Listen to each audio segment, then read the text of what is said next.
One की president अनु जैन जुड़ी हैं, उनसे बात करेंगे। अनु, गुड मॉर्निंग। क्या एक नई और बड़ी तेजी की शुरुआत हुई है? पिछले कुछ दिनों का प्राइस एक्शन क्या कह रहा है आपको? गुड मॉर्निंग अनुज। नई तेजी मेरे ख्याल से हमने जो एक 24,300 से 23,800 का रेंज तोड़ा था, हम वापस 23,000 सब तक गए थे, वो हम रिकवर कर रहे हैं। तो मैं इसको तेजी अभी तक नहीं कहूंगी।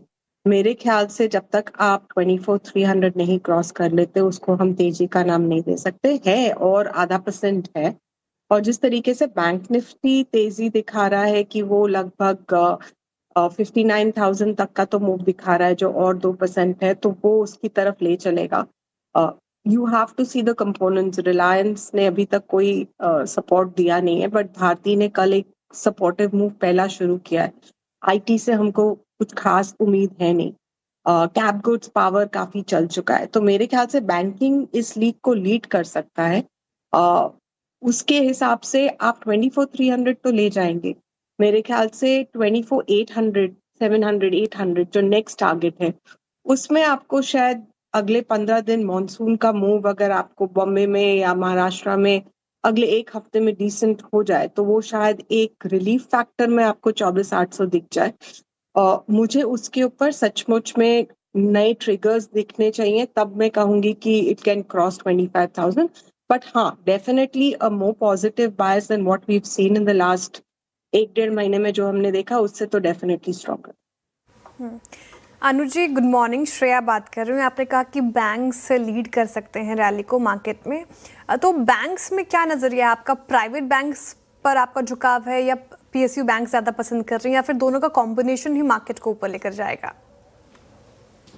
बैंक निफ्टी के जो कॉन्स्टिट्यूएंट्स है वो हम सबको पता है, सभी चलेंगे। लेकिन जहां तक का अगर एक ड्रॉट की पॉसिबिलिटी बन रही है, और उसमें PSU banks always are a little more at risk, और even the lenders which are on the private side which have there, तो वो उस हिसाब से मैं प्राइवेट बैंक्स की तरफ। प्लस अगर आप इस आज के मूव देखें, तो ये तो मोर और लेस एचडीएफसी के थ्रू है, और ये जिस तरीके से 1,100 रुपए से 700 रुपए गिरा था, तो इसको अगर हम 900, 950 तक भी ले जाएं, उसमें आपकी बैंक निफ्टी का तो काफी भला हो जाएगा। तो वो आईसीआईसीआई बैंक, मेरे ख्याल से ये दोनों इन दोनों को खींच सकते हैं बैंक निफ्टी को।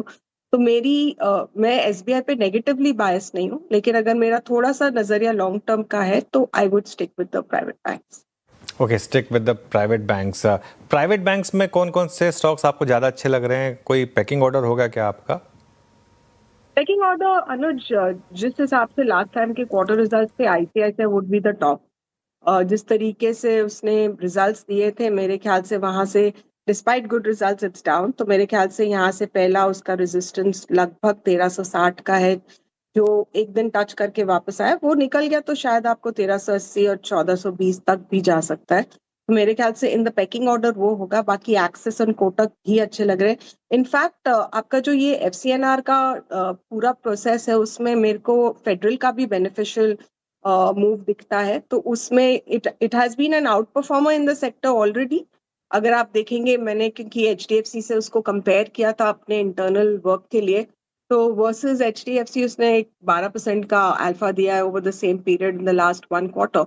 बट मेरे ख्याल से बिकॉज जो डिपॉजिट्स मिडिल ईस्ट से आएंगे, उससे आपको फेडरल बैंक में भी फायदा होगा। तो अगर आप 3 से 6 महीने के हिसाब से देख रहे हैं, तो फेडरल बैंक भी अच्छा लगता है। फेडरल बैंक भी अच्छा लग रहा है। अच्छा, लार्ज कैप आईटी पर क्या व्यू है अनु? क्या एक मल्टी ईयर बेयर मार्केट और एक्सटेंड करेगी, या कुछ पिछले 2-3 महीनों में डबल बॉटम के साइन हैं? आपका व्यू क्या होगा? देखिए, इसमें दोनों तरफ के पक्ष बहुत स्ट्रांग है, बट जब समझ में नहीं आए तो मैं दूर रहूंगी। हमने परसिस्टेंट में, मैंने पिछली बार भी डिक्लेरेशन दिया था कि मार्च में करीब 46-46.50 पे हमने परसिस्टेंट में इन्वेस्टमेंट किया है। It's 4% of our model portfolio. उसमें मेरा व्यू ये है कि go with the best in the person who can pivot the fastest. तो बड़े हाथियों को पिविट करने में बहुत टाइम लगेगा। छोटे हैं, जैसे कि कल हमने कोफोर्ज को सुना, या हमने जो परसिस्टेंट को फॉलो किया है, ये लोग रीपिविट बहुत फास्ट कर लेंगे। तो ऐसा नहीं है कि स्कोप बिल्कुल नहीं है, बट जहां पे आपको एक फुर्ती दिखे, मेरे ख्याल से उन स्टॉक्स में ध्यान रखना चाहिए। तो मेरा टॉपिक तो वहाँ पे परसिस्टेंट रहेगा because that's where I put the money for my clients. But overall I think mid cap में आपको शायद थोड़ा एक्शन दिखे. अभी तक मुझे आईटी लार्ज कैप इंडेक्स में कोई स्ट्रेंथ ना टेक्निकली दिख रही है ना फंडामेंटली दिख रही है. तो इस मार्केट में जहाँ निफ्टी को मूव करना बड़ा मुश्किल है, जहाँ पे स्मॉल कैप मिड कैप आपको ब्रेकआउट्स दे रहा है, उसमें आप या तो वैल्यू में उस स्टॉक्स पे जाएंगे जैसे कि बैंकिंग है जहाँ पे मूवमेंट का पूरा चांस है. जहाँ पे मूवमेंट का चांस भी कम है और जहाँ पे अभी भी वीकनेस है, I think I would stay away.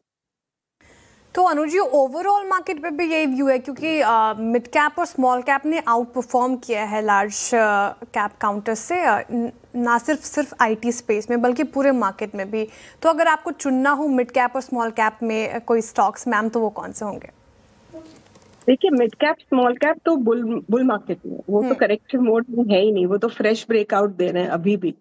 And मेरे ख्याल से आपको उसमें बॉटम अप स्टोरीज तो मिलेंगी, बट जो सेक्टोरल पूरी स्टोरीज है, अगर आप देखेंगे, अगर आप पावर का थीम देखें, आप एरोस्पेस का थीम देखें, मल्टीपल्स काफी बढ़ चुके हैं. तो कोई मेरे को ऐसा कंपेलिंग बाय नहीं दिख रहा है. बट आपका पूरा एरोस्पेस है जिसमें आपने एरोफ्लेक्स देखा है, आपने एकिस देखा है, फॉर दैट मैटर अगर आप एमटार को देखें या डिफेंस के स्टॉक्स भी देखें, सब में तेजी बनी हुई है. उसमें चाहे आप सोलार पकड़ लीजिए, डेटा पैटर्न्स पकड़ लीजिए, मेरे को लगता है कि यहाँ पे definitely the rally is here to stay.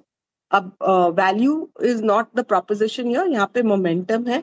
जहाँ पे आपको थोड़ा लॉन्ग टर्म व्यू रखना है मुझे, and this is even a thesis which can be looked at, आपका एआई का जो प्ले है, आपने उसके लिए पावर को प्ले किया पिछले 6 महीने 8 महीने से, बिकॉज वो एक इंफ्रास्ट्रक्चर बेट है कि अगर एआई आएगा, डेटा सेंटर्स आएंगे तो उनके ऊपर होगा. आई थिंक अब ये टाइम आ गया है कि हम देखें कि एप्लीकेशन कहाँ आएगा. एंड मेरे ख्याल से नेक्स्ट बड़ा एप्लीकेशन लॉन्जेविटी पे आएगा, फार्मा सेक्टर में आएगा. तो चाहे वो हमारे जो एक्सपोर्टिंग फार्मा कंपनीज है, लार्ज कैप स्मॉल कैप, या फिर जो डोमेस्टिकली उस प्रोडक्ट को लाएंगे, या जो इतना डायग्नोस्टिक और ट्रीटमेंट्स में चेंज आएगा. तो अगर आपका थोड़ा 3 से 5 साल का व्यू है, एक 6 महीने का ट्रेडिंग व्यू नहीं है, तो मेरे ख्याल से it's a very big move towards pharma. हमने दिवाली से थोड़ा बहुत शुरू किया था. दिवाली से जबकि इंडेक्स डाउन है, ये इंडेक्स करीब 12 से 13% अप है. और मेरी उम्मीद ये है कि फ्लैट मार्केट में एक तो आपको छुपने की जगह देगा, बिकॉज हमने देखा है कि पिछले 2 साल से हमारे फ्लैट मार्केट के बराबर ही है. मेरे ख्याल से ये सेक्टर एक आउटलुक है 2 साल 3 साल के लिए. इसमें आप कॉम्बिनेशन दोनों लार्ज कैप मिड कैप का ले सकते हैं, दोनों एक्सपोर्टर्स एंड इंडियन मार्केट्स का ले सकते हैं, जिसमें आपको काफी कुछ न्यू वर्ल्ड के एंट्रेंस, एआई की टेक्नोलॉजी का इम्पैक्ट सब दिखेगा. ओके, बिल्कुल. मीनवाइल नायका का वो इन्वेस्टर प्रेजेंटेशन शायद अपलोड हुआ एक्सचेंज पर, वहाँ अच्छे मूव्स आ रहे हैं. अनु, ये नायका जैसे आ रहे हैं, अनु, ये नायका जैसे स्टॉक्स में एक फ्रेश लीज ऑफ लाइफ जो आई है, इस पर्टिकुलर स्टॉक पे क्या व्यू, और इसके अलावा न्यू एज स्टॉक्स में कोई और स्टॉक जो आपको पसंद हो? न्यू एज में anything which is supporting tech will be positive. आपका नेटवेब है, फ्रैक्टल है, इस टाइप के स्टॉक्स डेफिनेटली पॉजिटिव हैं. लेकिन जो प्लेटफॉर्म स्टॉक्स हैं जहां कंजम्पशन है, मैं डेफिनेटली कंजम्पशन के ऊपर और लेंडर्स टू कंजम्पशन के ऊपर डेफिनेटली सैंग्विन हो रही हूँ. नॉट नेगेटिव, बट आई जो है हाथ में उसी को पकड़ने के लिए फ्रेश परचेज यहाँ पे इंडिकेट नहीं करेंगे. I would be careful about that. बिल्कुल. अच्छा, आपकी जो स्पेस है जिसमें आप काम करती हैं उसने भी काफ़ी अच्छा किया है. Capital market theme, wealth management, ये सब स्टॉक्स में एक री रेटिंग हुई है. यहाँ पर कोई स्टॉक, ऑब्वियसली आप अपने स्टॉक का तो नाम नहीं लेंगे, लेकिन कोई और स्टॉक इस स्पेस में जो आपको अच्छा लगता हो? मेरे ख्याल से जो डिपॉजिटरीज हैं, खास करके अभी जो आपका एनएससी का आईपीओ आ रहा है, उसका शॉर्ट टर्म का सबसे बड़ा इम्पैक्ट तो डिपॉजिटरीज पे आएगा. तो वो आज आप ओपनिंग हाई देख रहे हैं, बट ये काफी पिटे हुए भी हैं. तो डिपॉजिटरीज के ऊपर डेफिनेटली पॉजिटिव बायस है. दूसरा आपका प्रॉक्सीज है जो आप आज एलआईसी में देख रहे हो कि जहां जहां ये स्टॉक्स एम्बेडेड वैल्यू है, जैसे कि बिटकॉइन की एम्बेडेड वैल्यू यूएस में नास्डैक के स्टॉक्स में थी, तो उसमें कल लिस्ट देख रही थी मैं, काफी कंपनीज हैं जिन्होंने कॉर्पोरेट बेस से किया हुआ है. तो चाहे वो फाइनेंशियल है चाहे वो नॉन फाइनेंशियल है, सबके ऊपर वो पॉजिटिव बायस आएगा. तो मेरे ख्याल say that could be a short term trade, that's not a long term trade, but definitely depositories को तो पॉजिटिव बायस आएगा। ओके, कैपिटल मार्केट स्पेस पर ये व्यू हो गया। अच्छा मैम, ईएमएस स्पेस को कैसे देख रही हैं आप? एम्बर, बीच इलेक्ट्रोप्लास, डिक्सन तो आज थोड़ा कमजोर हुआ, लेकिन पिछले कुछ 3-4 सेशन से काफी अच्छी मजबूती, यहाँ पर क्या व्यू है आपका? देखिए, डिक्सन ने एक्चुअली 10,800 पे ब्रेकआउट दिया था कल परसों में, उसने ऑलरेडी लगभग 7-8% का मूव दे दिया है। अब वो पॉज कर रहा है, let it kind of pause. आपके सिरमा is almost at all time high, 52 week high पे है। मेरे ख्याल से पूरा सेक्टर पे पॉजिटिव है। अगर आप if you give it a very holistic global view from the government point of view, जहाँ पे एम्प्लॉयमेंट जनरेशन इज इम्पोर्टेंट और यहाँ पे प्लांट्स जल्दी लगते हैं, असेंबली लाइन है, we have our PM canvassing for made in India by going to other countries. मेरे ख्याल से इस सेक्टर के ऊपर अगले 2 से 3 साल में पॉजिटिव बायस कंटिन्यू रहेगा। हाँ, हमने उसके मल्टीपल्स जो देखे थे, हमने जिस हिसाब से केन्स और खास करके डिक्सन को गिरते हुए देखा, शायद वो हाई आपको इमिडिएटली नहीं मिले, लेकिन 20 से 25% का रिटर्न आना ना आई थिंक अभी भी पॉसिबल है। तो हमारे पोर्टफोलियो में करीब 4-5% का एलोकेशन ईएमएस पे है। आई थिंक वो 2 से 3 साल तक डेफिनेटली बना रहेगा। तो आपकी पिक है, जिस जिस जिस भी क्षेत्र में आपको इम्पोर्टेंट लगे। मुझे तो डिक्सन भी 13.5-14 के लिए 1 साल तक लगता है, तो अभी भी 10 से 15% है, 10% का मूव 1 हफ्ते में आ चुका है। तो जैसे कि मैं कह रही हूँ, 20 से 25% का मूव पॉसिबल है। इसका ये है, केन्स का 2 क्वार्टर्स बहुत खराब गए हैं, जिस तरीके से मिसमैनेजमेंट हुआ है।